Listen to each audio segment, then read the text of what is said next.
नमस्कार, आपके साथ मैं हूं सुमेरा खान। सत्ता के सभी न्यूज मित्रों का स्वागत है। सबसे पहले सत्ते पे सत्ता, यानी 7 खबरें और दिलचस्प जानकारियां एक साथ। आज प्रधानमंत्री नरेंद्र मोदी ने लोकसभा से अरविंद केजरीवाल और राहुल गांधी पर जोरदार कटाक्ष किए।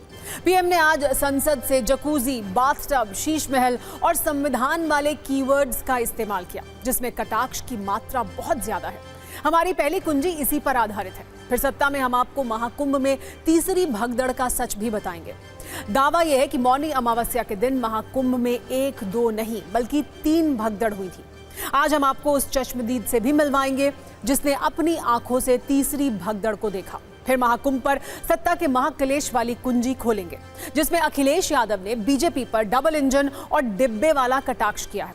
अखिलेश ने यह भी पूछा कि डिजिटल महाकुंभ कराने वाले मौत का डिजिट क्यों नहीं बताते। इसके जवाब में मुख्यमंत्री योगी ने क्या कहा, यह भी देखिएगा।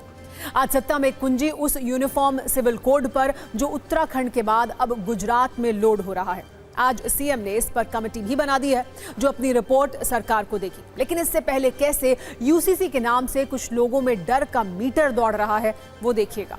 कल दिल्ली में 70 सीटों पर वोट भी डाले जाएंगे। इससे पहले आज चुनाव आयोग और आप में क्लेश हो गया। दिल्ली की सीएम आतिशी ने आज इलेक्शन कमीशन की निष्पक्षता पर सवाल उठाए तो चुनाव आयोग ने जवाब दिया। कुछ लोग दबाव बनाने के लिए उसे बदनाम कर रहे हैं। आज न्यूज मित्रों के लिए कैंसर का सत्ता वाला चिंता कार्ड भी हमारे पास है। आज विश्व कैंसर दिवस पर हमने एक विशेष कुंजी तैयार की है। लेकिन क्या कैंसर को रोकने वाले उपाय आपके किचन के अंदर ही मौजूद हैं? ये ऐसा दावा है जो आपके बहुत काम का हो सकता है, वो देखिएगा। एक बड़ी खबर ट्रंप और जिनपिंग के टैरिफ युद्ध पर भी है। अमेरिका के 10% टैरिफ के जवाब में चीन ने उस पर 15% टैरिफ वाला काउंटर अटैक किया है। चीन ने अमेरिका से आने वाले कोयला, एलएनजी पर 15% और कच्चे तेल और कृषि मशीनरी और बड़े इंजन वाली कारों पर 10% टैरिफ लगाने का ऐलान किया है। दिल्ली में अब से सिर्फ 12 घंटे के बाद चुनाव होगा। इस चुनाव से पहले आज संसद में जबरदस्त दंगल देखने को मिला। पीएम मोदी राष्ट्रपति के अभिभाषण पर विपक्ष के आरोपों का जवाब दे रहे थे और इसी दौरान प्रधानमंत्री ने अपनी सियासी डिक्शनरी से ऐसे कीवर्ड्स का इस्तेमाल किया जिसकी मारक क्षमता बहुत ज्यादा है।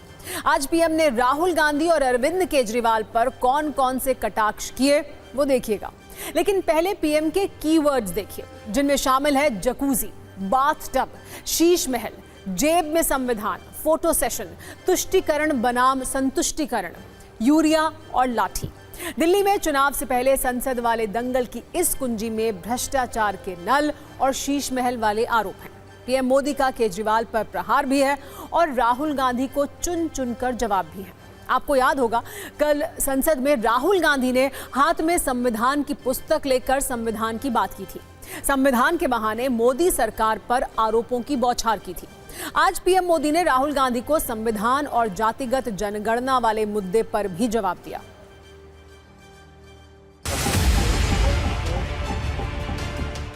We have done a caste census in Telangana, and what we have found is shocking.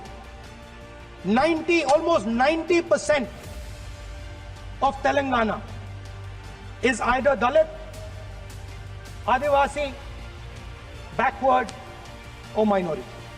Almost 90%. And I am convinced that that is the story across the country. जाति की बातें करना कुछ लोगों के लिए फैशन बन गई। पिछले 30 साल से सदन में आने वाले ओबीसी समाज के सांसद दलों के भेदभाव से ऊपर उठ करके एक होकर के 30-35 साल से मांग कर रहे थे कि ओबीसी कमीशन को संवैधानिक दर्जा दिया जाए। जिन लोगों को आज जातिवाद में मलाई दिखती है, उनको उस समय ओबीसी समाज की याद नहीं आई। ये हम हैं जिन्होंने ओबीसी समाज को संवैधानिक दर्जा दिया। I remember before the elections, all of you were saying 400 par, and you were saying you would change this. And then I was glad to see that the Prime Minister walked in and then was forced to bow his head in front of the Constitution. It was a moment of pride for all Congress people that we had explained to the Prime Minister and to the whole country that no force will dare touch this. जो लोग संविधान को जेब में लेकर के जीते हैं उनको पता नहीं है कि आपने मुस्लिम महिलाओं को कैसी मुसीबतों में जीने के लिए मजबूर कर दिया। हमने ट्रिपल तलाक का खात्मा कर करके संविधान की भावना के अनुरूप मुस्लिम बेटियों को हक देने का काम किया है, समानता का अधिकार दिया है। पीएम मोदी ने विपक्ष पर और भी कई कटाक्ष किए। पीएम ने किसी का नाम लिए बिना कहा कि जैसे लोग ज्यादा बुखार में कुछ भी बोलते हैं, वैसे ही ज्यादा हताशा में कुछ भी बोलने लगते हैं। आदरणीय सभापति जी,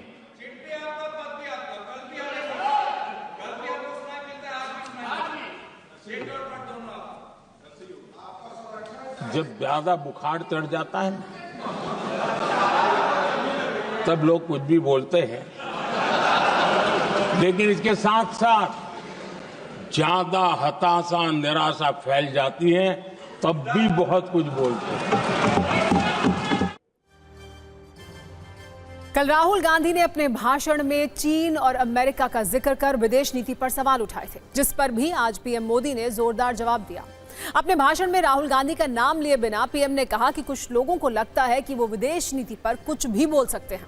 प्रधानमंत्री नरेंद्र मोदी ने इस पर जवाब दिया, क्योंकि कल राहुल गांधी ने जब ये बात कही थी तो उन्होंने कहा था कि विदेश मंत्री को अमेरिका भेजा गया, लेकिन अब पीएम ने इस पर जवाब दिया है। इस बीच संसद में प्रधानमंत्री मोदी और राहुल गांधी के बीच जोरदार टक्कर के साथ साथ पीएम के दिल्ली सरकार पर लगाए गए आरोपों की चर्चा भी खूब हो रही है। पीएम मोदी के हमले के की वर्ड्स जकूजी, बाथटब, नल, भ्रष्टाचार का शीश महल रहा। सुनिए पीएम मोदी ने दिल्ली सरकार पर और क्या कुछ कहा। आजकल मीडिया में ज्यादा ही चर्चा हो रही है,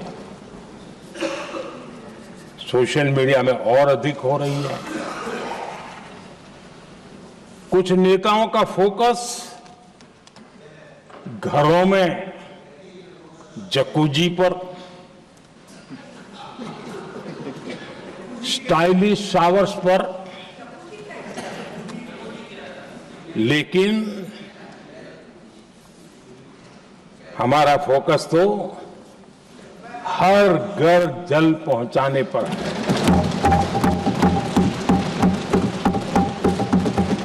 आजादी के 75 साल के बाद देश में 70-75% करीब 16 करोड़ से भी ज्यादा घरों के पास जल का करने के लिए नल का कनेक्शन नहीं था। हमारी सरकार ने 5 साल में 12 करोड़ परिवारों को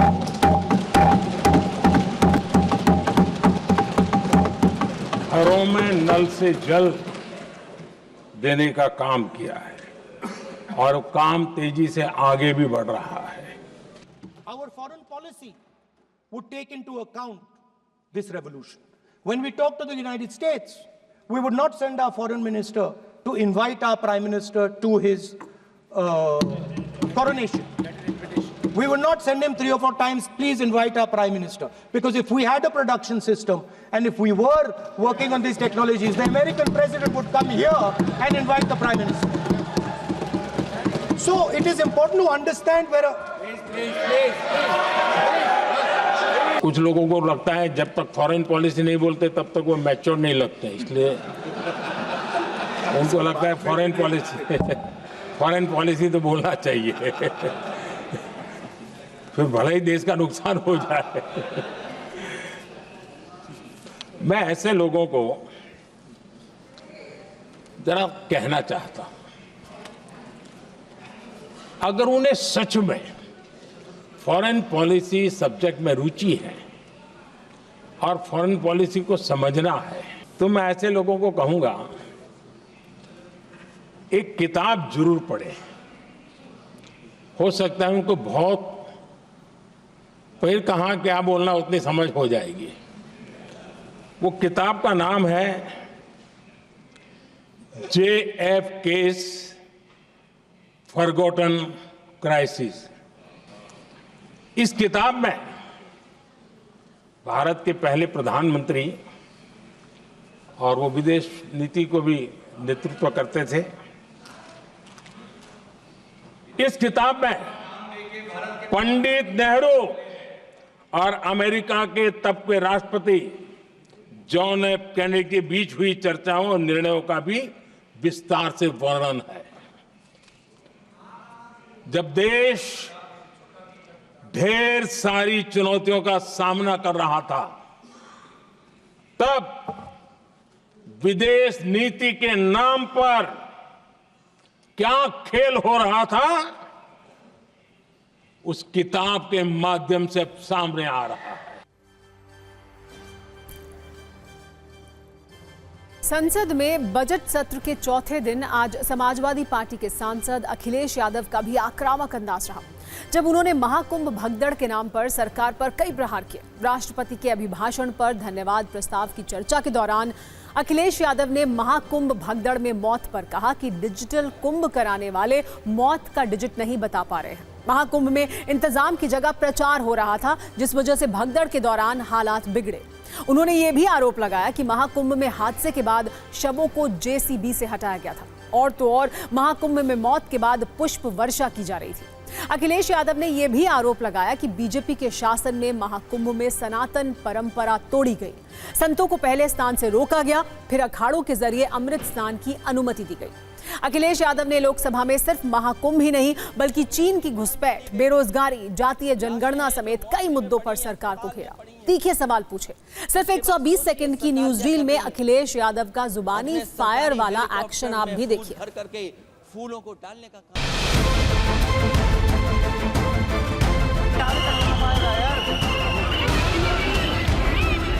महाकुंभ हादसे के लिए जिम्मेदार लोगों पर घोर दंडात्मक कार्रवाई हो। जिन्होंने सच छिपाया है उनको दंडित किया जाए।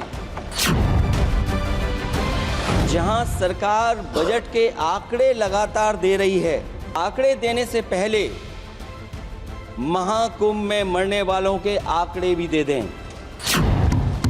महाकुंभ की व्यवस्था के बारे में स्पष्टीकरण देने के लिए मेरी मांग है अध्यक्ष महोदय, सर्वदलीय बैठक बुलाई जानी चाहिए। महाकुंभ आपदा प्रबंधन व खोया पाया केंद्र की जिम्मेदारी सेना को दी जाए। हम डबल इंजन की सरकार से पूछते हैं, अगर अपराध बोध नहीं था तो आंकड़े दबाए, छिपाए और मिटाए क्यों गए हैं? एक तरफ तो जो लोग डिजिटल डिजिटल डिजिटल अध्यक्ष महोदय कहने को थकते नहीं हैं, लेकिन जब कुंभ में इतना बड़ा हादसा हो गया है तो यही सरकार डिजिट नहीं दे पा रही है।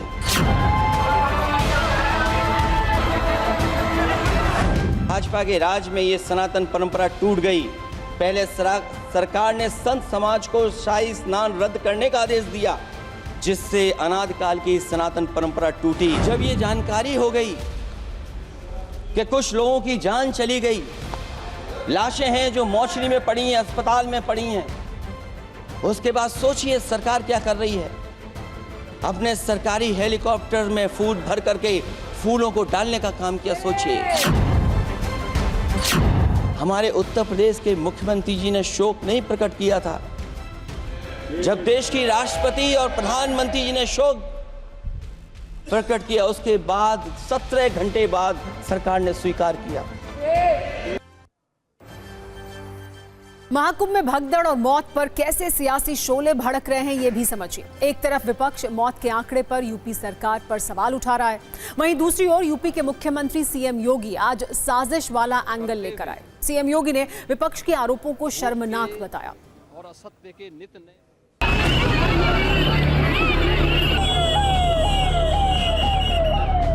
सनातन धर्म के खिलाफ सपारी लेकर के षड्यंत्र करने वाले तत्वों के द्वारा लगातार शरारत पे शरारत करते हुए झूठ के और असत्य के नित नए प्रतिमान भी गढ़े जा रहे हैं।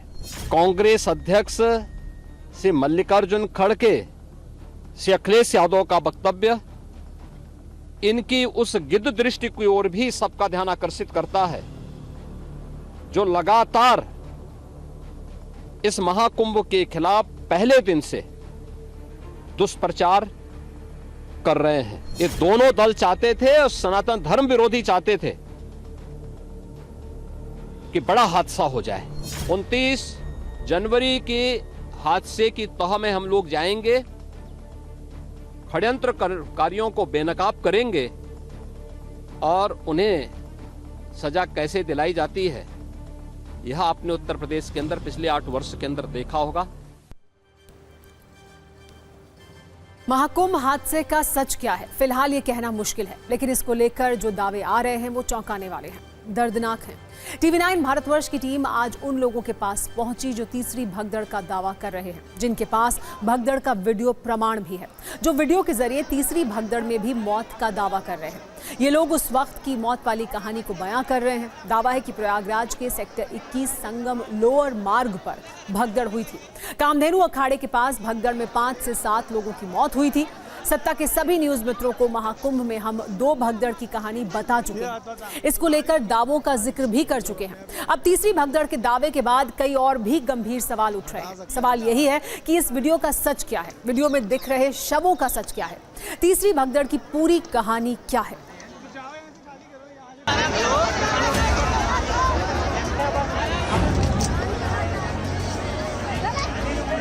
कुछ और वीडियोस मिले हैं और कुछ और चश्मदीद ऐसे सामने आए हैं जो ये बता रहे हैं कि तीसरी स्टैम्पेड यानी संगम नोस झूसी के बाद एक तीसरी स्टैम्पेड जो कि सेक्टर 21 का संगम लोअर मार्ग है वहां भी किया गया था और हम उसी लोकेशन पर मौजूद हैं और दावा ये किया जा रहा है कि इस जगह पर यहां पर एक पुलिस चौकी आपको टूटी हुई नजर आएगी, ये पिलर नजर आएगा, पिलर के दोनों तरफ ये हरे रंग का पाइप नजर आएगा और इसी जगह पर जो वीडियो दिखाया गया है ऐसी ही एक जगह पर लोग दबे कुचले और मरणासन्न स्थिति में पड़े हुए हैं। पता नहीं क्या हुआ, आई थिंक उन्होंने वहां से भी पब्लिक आई, इधर से भी पब्लिक आई, इधर से भी पब्लिक आई, फिर इधर से भी पब्लिक आई, हर जगह से पब्लिक आने लगी। अच्छा, फिर सब जगह से बंद हो गया। यहाँ पे एकदम से बहुत सारी भगदड़ हुई कि आप धक्का मुक्की करके लोग धक्के पड़ रहे हैं और मतलब एकदम जैसे बहुत ही भगदड़ का माहौल था कि बैग खिंच रहे हैं, जूते वो के ऊपर लोग चल रहे हैं, जगह रखने पैर रखने की भी जगह कहाँ की घटना है? ये एग्जैक्टली इसी स्पॉट की जगह, इसी जहां हम खड़े हैं, जहाँ हम खड़े हैं। जो आप वीडियोस हमें दे रहे हैं उस वीडियो में ये मार्क दिखा दे रहा है कामधेनु अखाड़ा, ठीक है, पहला निशानी है। दूसरी निशानी क्या है? ये ग्रीन पाइप है, ये पोल और ग्रीन पाइप, ये पोल और ग्रीन जी, पाइप है जी। जो आपके दावे को और मजबूत करता है। यहीं पर लाशें पड़ी हुई जी। हैं। ये पुलिस चौकी है, हाँ। ये पुलिस छाव ही है, ये छाया देने के लिए। ये नीचे गिरा हुआ था, ये आधे से ज्यादा गिर चुका था नीचे। इसके नीचे 2-3 लाशें पड़ी थी। काफी टाइम तक ऐसा था कि लोग लाशों के ऊपर खड़े थे, उन्हें पता ही नहीं था क्योंकि इतनी भीड़ थी और नीचे लोग पड़े हुए हैं तो लाशों के ऊपर पड़े हुए हैं। यहाँ भी भगदड़ हुई? जिस जगह पर हम खड़े हैं यहाँ भगदड़ हुई कि नहीं ये बताइए। भगदड़ हुई जब तो जनता मरी, यहाँ भी मरी थे? मरी भी नहीं जनता। कितने मरे थे, कितने लोग? यहाँ कम से कम 7-8 हो गए। बहुत ट्रेजिडी हुई है यहाँ पर हुई है? यहाँ से लेकर 7-8 लोग हमारे थे। यहाँ कहाँ? वो तो झूसी में हुआ और संगम नोस में हुआ है। इस रोड पे भी मरे थे, उस रोड पर थे, इस पे थे, सारा जाम लगा था। यहाँ पर ये लोग दावा कर रहे हैं कि इस जगह पर स्टैम्पेड हुई, लोग मारे गए, पुलिस बहुत देर से पहुंची, मदद नहीं मिली और इस चक्कर में आधा दर्जन के आसपास लोगों के मरने का दावा किया जा रहा है। अब आपको प्रयागराज के उन परिवारों से मिलवाते हैं जिन्हें महाकुंभ में सबसे गहरा जख्म मिला है, जो भगदड़ में अपनों को खो चुके हैं, जिनकी आंखों में आज भी भगदड़ का वो दर्दनाक दृश्य है जब कुछ ही मिनटों में उन्होंने अपनों को खो दिया था और बाद में मौत की खबर मिली। भगदड़ में प्रयागराज की नीलम श्रीवास्तव और रीना यादव की मौत हो गई। TV9 भारतवर्ष की टीम इन परिवारों के पास पहुंची। उन्होंने TV9 के कैमरे पर भगदड़ की वो कहानी बताई।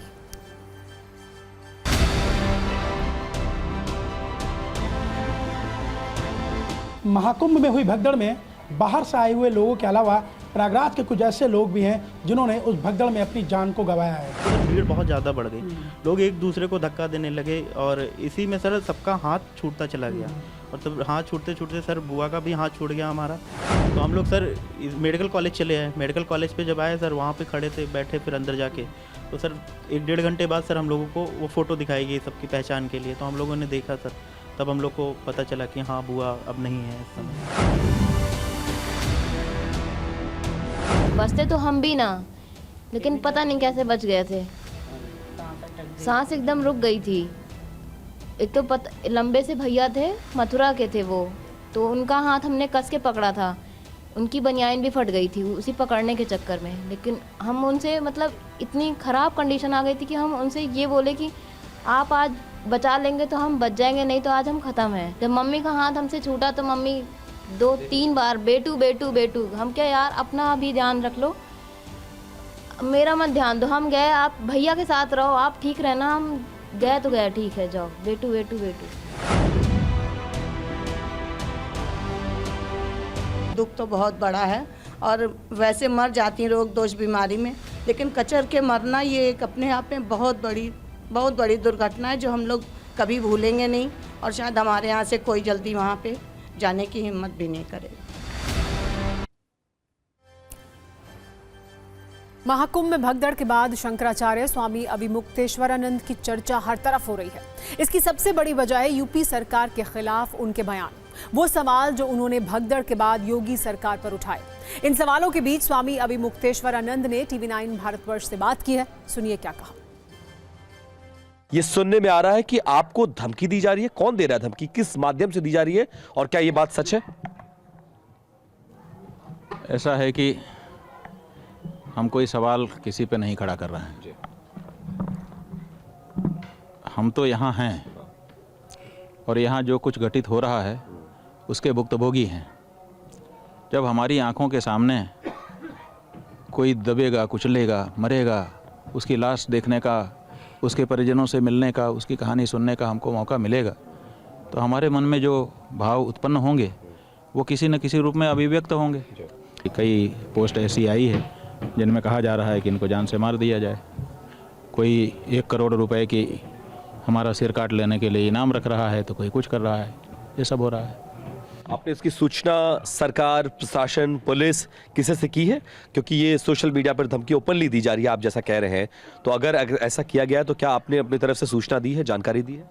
नहीं, हम तो अपनी तरफ से अभी कुछ नहीं किए हैं। हमारे जो मठ के कार्य अधिकारी लोग हैं वो लोग जो उचित होगा वो करेंगे। हम व्यक्तिगत रूप से हम ना तो किसी से डरे हैं और ना डर रहे हैं और ना कोई किसी से सुरक्षा की मांग कर रहे हैं। आप सरकार के खिलाफ एजेंडा चला रहे हैं। भाई सरकार के खिलाफ एजेंडा क्या चलाएं हम, बताओ आप। सरकार को गिराने के लिए हमने कौन सा प्रयास किया, आप बताइए। हमने ये कहा कि हम भारतीय जनता पार्टी के जो बड़े नेता हैं 3, नरेंद्र मोदी, अमित शाह और JP नड्डा, ये लोग मुख्य लोग हैं। इनको हमने कहा कि आप लोग आदमी बदल दीजिए, क्योंकि बहुत ब्लंडर यहाँ पर हो चुका है। जब बहुत जनता में भावना बिगड़ने वाली है, क्योंकि सब धीरे धीरे परत खुल जाएगी। आप आदमी बदल दीजिए ताकि आपको उसमें सम्मिलित न माना जाए। हम भारतीय जनता पार्टी के विरोधी हैं। विरोधी होते तो हम ये वो देते सलाह।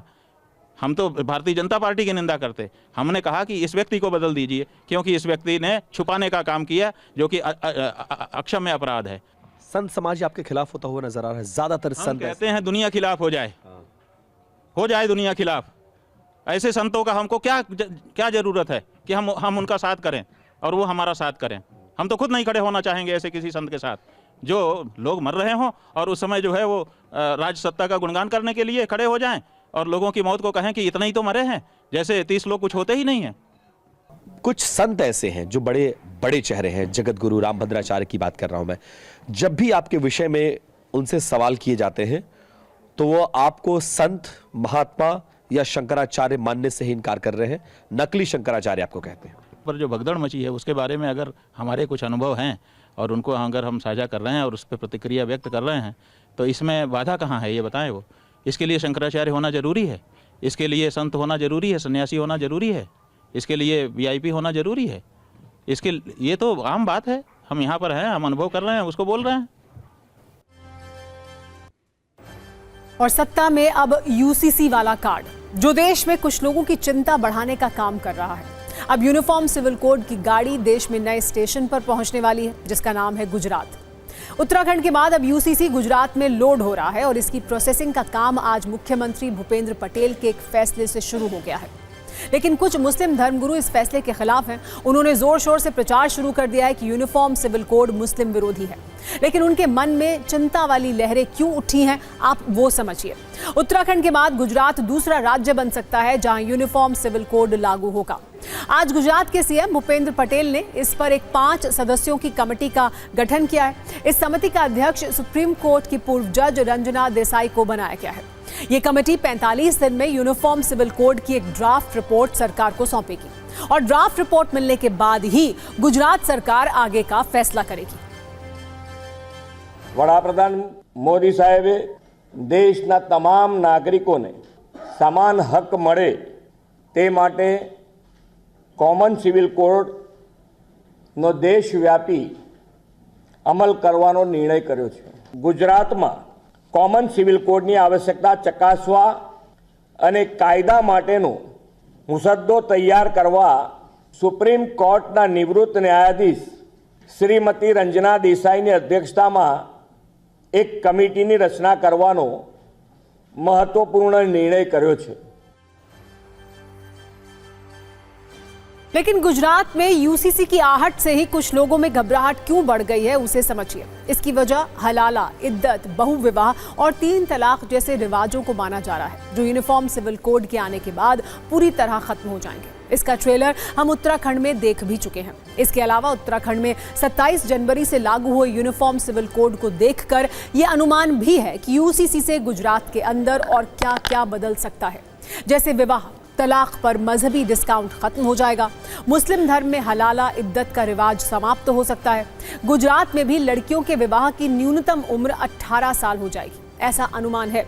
इसके अलावा लिव इन रिलेशनशिप के लिए रजिस्ट्रेशन जरूरी किया जा सकता है, जैसा उत्तराखंड में हुआ है। साथ ही लिव इन रिलेशनशिप के लिए पेरेंट्स की अनुमति भी अनिवार्य की जा सकती है। साथ ही सभी धर्मों में गोद लेने के अधिकार से लेकर संपत्ति में बेटे और बेटियों को बराबर का हक मिल सकता है। वैसे जरूरी सवाल यह है कि यूसीसी एक देश एक विधान का ब्लूप्रिंट है, जिसमें हर धर्म एक समान है, हर इंसान एक समान है। तो परेशान सिर्फ कुछ मुस्लिम धर्मगुरु क्यों हैं?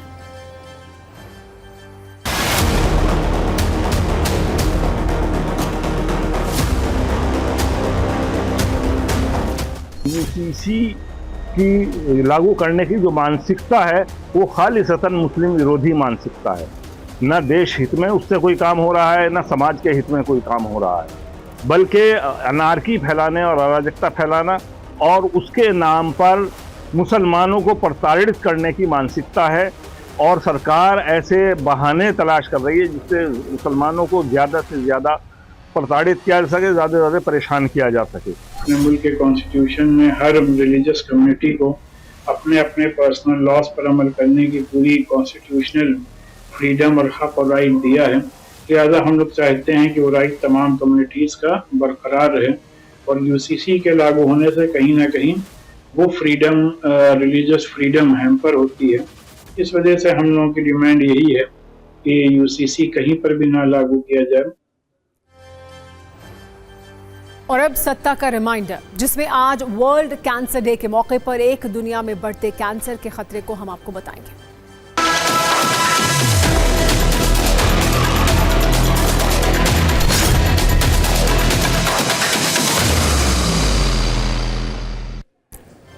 आज वर्ल्ड कैंसर डे है। कैंसर एक ऐसी बीमारी है जो दुनिया में हर वर्ष लाखों लोगों की जान ले रही है। भारत में कैंसर के मामले जिस तेजी से बढ़ रहे हैं वो चिंता की बात है।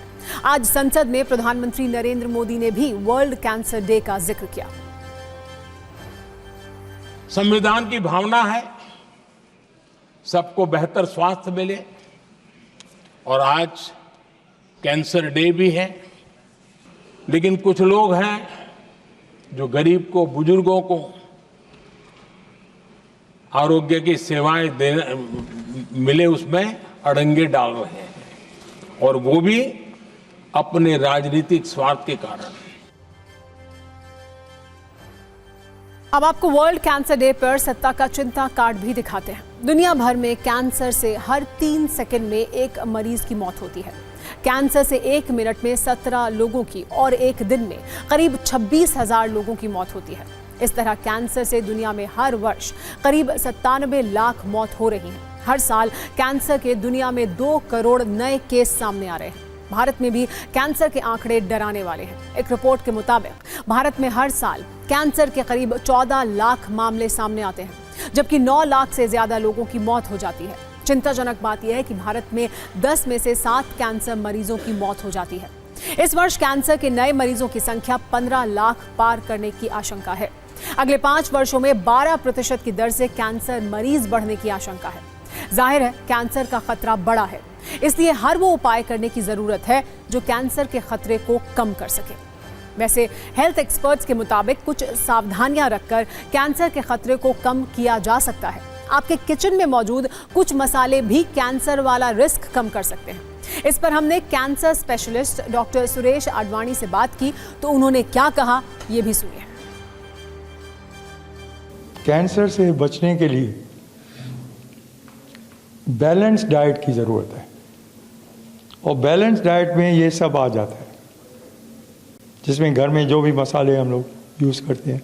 और ये तो नॉलेज बहुत युगों से है, कैरोटीनिन और लहसुन, ये सब को गुण तो है कैंसर को रोकने का, पर ये बहुत उसके लिए इसकी क्वांटिटी जो चाहिए बहुत ज़्यादा मात्रा में, इतना तो लोग खाने में नहीं खा पाए। पर ये अच्छा है कि ये part of the balance diet में आ जाता है, तो फिर बहुत सारे कैंसर कम हो सकते हैं। जो भी हम लोग नॉर्मल यूज़ करते हैं मसाले किचन में, सब ज़रूरी है। स्पाइसेस जैसे हल्दी तो मेन ही है, और काली मिर्च, हल्दी, काला मिर्ची और फुल ग्रेन। और सत्ता में अब क्रिकेट की बात। चैंपियंस ट्रॉफी में 23 फरवरी को भारत और पाकिस्तान की टीमें आमने सामने होंगी। क्रिकेट फैंस को दोनों टीमों की टक्कर का कितनी शिद्दत से इंतजार रहता है, इसका अंदाजा इस बात से लगाया जा सकता है कि इस मैच की 25,000 टिकटें 1 घंटे से भी कम वक्त में बिक गई। 25,000 टिकटें और 1 घंटे में सोल्ड आउट। यही है इंडिया पाकिस्तान क्रिकेट मैच का असली क्रेज। शायद यही वजह है कि पाकिस्तान चैंपियंस ट्रॉफी के लिए भारतीय टीम को पाकिस्तान बुलाने पर अड़ा हुआ था, क्योंकि पाकिस्तान का हाल तो यह है कि यहाँ होने वाले मैचों के लिए 300 रुपए की टिकट भी लोग नहीं खरीद रहे हैं। दुबई के जिस स्टेडियम में भारत और पाकिस्तान का मैच होना है, वहां 25,000 दर्शकों के बैठने की जगह है। इसके लिए टिकटों की ऑनलाइन बिक्री हुई है।